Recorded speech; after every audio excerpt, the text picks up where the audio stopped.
Hi friends, ముందుగా study బ్రహ్మ library YouTube ఛానల్కు స్వాగతం. ఫ్రెండ్స్, ఈ రోజటి వీడియోలో ఉపరాష్ట్రపతి రాజీనామా లేఖ గురించి, అలాగే ఆయనకు సంబంధించిన ముఖ్యమైన సమాచారం గురించి, ఆయనకు సంబంధించిన ముఖ్యమైన ఆర్టికల్స్ గురించి, ఈ ఉపరాష్ట్రపతి ఎన్నో ఉపరాష్ట్రపతి మరియు ఈ ఉపరాష్ట్రపతి పదవి అనేది ఎప్పటి వరకు ఉంది, ఈయన ఏ రోజున తన యొక్క రాజీనామా లేఖను రాష్ట్రపతికి సమర్పించాడు, ఏ ఆర్టికల్ ప్రకారంగా ఈయన ఉపరాష్ట్రపతి అనే వ్యక్తి రాజీనామా చేయడం జరుగుతుంది, ఈయనకు సంబంధించిన ముఖ్యమైన ఆర్టికల్స్ ఏమున్నాయి అనే ఓరియంటేషన్‌లో మనం చదువుకున్నట్టయితే, ఖచ్చితంగా రేపు రాబోయే కాంపిటేటివ్ ఎగ్జామ్‌లో ఎలా క్వెషన్ వచ్చినా మనం ఆన్సర్ చేసే విధంగా ఉంటాం. కాబట్టి మనం ఈ వీడియోలో క్లియర్‌గా వాటి గురించి ఎక్స్‌ప్లనేషన్ చేయడం జరుగుతుంది.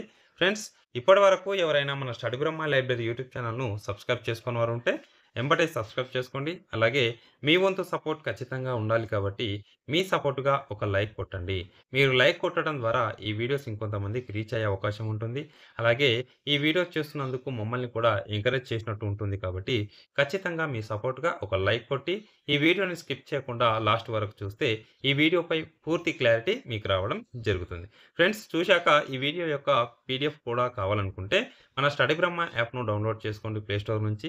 అందులో ఈ వీడియో యొక్క పీడిఎఫ్‌ను అప్‌లోడ్ చేయడం జరుగుతుంది. దాన్ని ఫ్రీగా పొందవచ్చు. యాప్‌ను కూడా డౌన్‌లోడ్ చేసుకోవాలనుకుంటే ప్లే స్టోర్‌లో చేసుకోవచ్చు. లేదంటే ఈ వీడియో కింద ఫస్ట్ కామెంట్‌లో దీని యొక్క లింక్ ఇవ్వడం జరుగుతుంది. అలాగే డిస్క్రిప్షన్‌లో కూడా లింక్ ఉంటుంది. మన యాప్‌ను ఎంబటే డౌన్‌లోడ్ చేసుకొని వీటిని ఫ్రీగా పొందండి. ఓకే, లేట్ చేయకుండా వీడియోలోకెళ్దాం.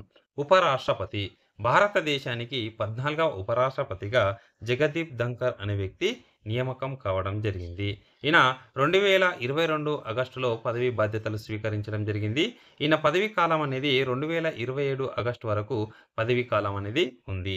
కానీ ఈయన అనారోగ్య కారణాల వల్ల 2025 జూలై 21 తారీఖున తన రాజీనామా లేఖను రాష్ట్రపతి ద్రౌపది ముర్ముకు సమర్పించడం జరిగింది.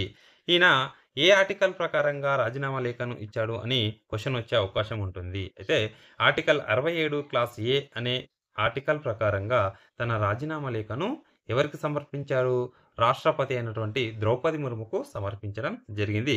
ఇది ముఖ్యంగా గుర్తుంచుకోవాలి. ఈ ఆర్టికల్‌ను కూడా ఎస్పెషల్‌గా గుర్తుంచుకోలే స్టార్ మార్క్ ఇవ్వడం జరుగుతుంది.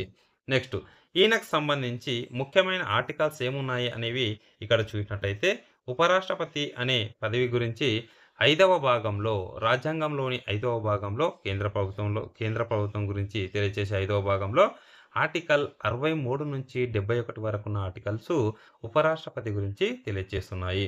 అందులో ఒక్కొక్క దాని గురించి చూస్తే 63వ ఆర్టికల్ గురించి చూస్తే దేశానికి ఒక ఉపరాష్ట్రపతి ఉంటారు అని తెలియజేసేదే 63వ ఆర్టికల్. నెక్స్ట్ 64వ ఆర్టికల్ ఏం గురించి తెలియజేస్తుంది? రాజ్యసభకు ఈ ఉపరాష్ట్రపతి అనే వ్యక్తి అధ్యక్షత వహిస్తాడు అని తెలియచేయడం జరుగుతుంది. రాజ్యసభకు చైర్మన్ బాధ్యత వహించడం జరుగుతుంది ఉపరాష్ట్రపతి. 65వ ఆర్టికల్ గురించి చూసినట్టయితే, ఈ ఆర్టికల్ అనేది రాష్ట్రపతి పదవి అనేది ఖాళీ ఏర్పడినప్పుడు, అంటే రాష్ట్రపతి అనారోగ్యంతో గాని, లేదా తన రాజీనామా లేఖల ద్వారా గాని, ఇలా ఎలాగైనా రాష్ట్రపతి పదవి అనేది ఖాళీ అయినప్పుడు, ఈ ఉపరాష్ట్రపతి అనే వ్యక్తి రాష్ట్రపతి యొక్క పదవి బాధ్యతలు స్వీకరించడం జరుగుతుంది. ఎప్పటి వరకు? రాష్ట్రపతి పదవికి ఎన్నికలు జరిగి కొత్త రాష్ట్రపతి ఎన్నిక అయినంత వరకు ఈ ఉపరాష్ట్రపతే రాష్ట్రపతి పదవి బాధ్యతలు స్వీకరించడం జరుగుతుంది. ఇది 65వ ఆర్టికల్ తెలియజేస్తుంది. నెక్స్ట్ 66వ ఆర్టికల్ గురించి చూస్తే ఉపరాష్ట్రపతి యొక్క ఎన్నిక గురించి తెలియజేసేదే 66వ ఆర్టికల్.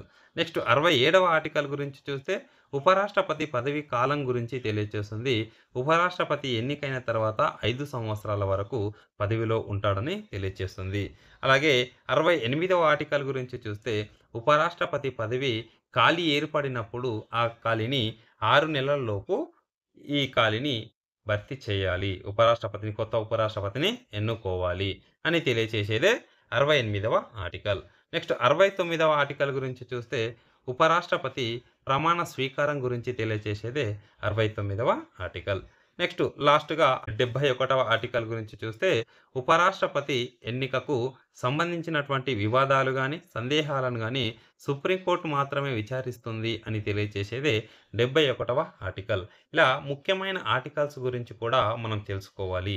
ఈ పాలిటీ ఓరియంటేషన్‌లో ఈయన గురించి ఈ మధ్య వార్తలొస్తున్నాయి కాబట్టి, ఈయనకు సంబంధించిన ఎలాంటి ఆర్టికల్స్ ఉన్నాయి అని మనం ముఖ్యమైన ఆర్టికల్స్‌తో సహా చదువుకున్నట్టయితే రేపు రాబోయే కాంపిటీటివ్‌లో ఎలా క్వెషన్ ఇచ్చినా మనం కన్‌ఫ్యూజన్ లేకుండా ఆన్సర్ చేసే విధంగా ఉంటుంది. ఓకే ఫ్రెండ్స్, ఇలాంటి వీడియోస్ ఎప్పటికప్పుడు మన స్టడీ బ్రహ్మ లైబ్రరీ యూట్యూబ్ ఛానల్‌లో తీసుకురావడం జరుగుతుంది. మీ సపోర్ట్ మన ఛానల్‌కి అందించండి. మీ సపోర్ట్ ఖచ్చితంగా ఉండాలి కాబట్టి మీరు సపోర్ట్ ఇచ్చినట్టయితే ఇలాంటి వీడియోస్ మున్ముందు మీ ముందుకు తీసుకురావడం జరుగుతుంది. ఓకే, నెక్స్ట్ వీడియోలో మళ్ళీ కలుద్దాం. Thank you.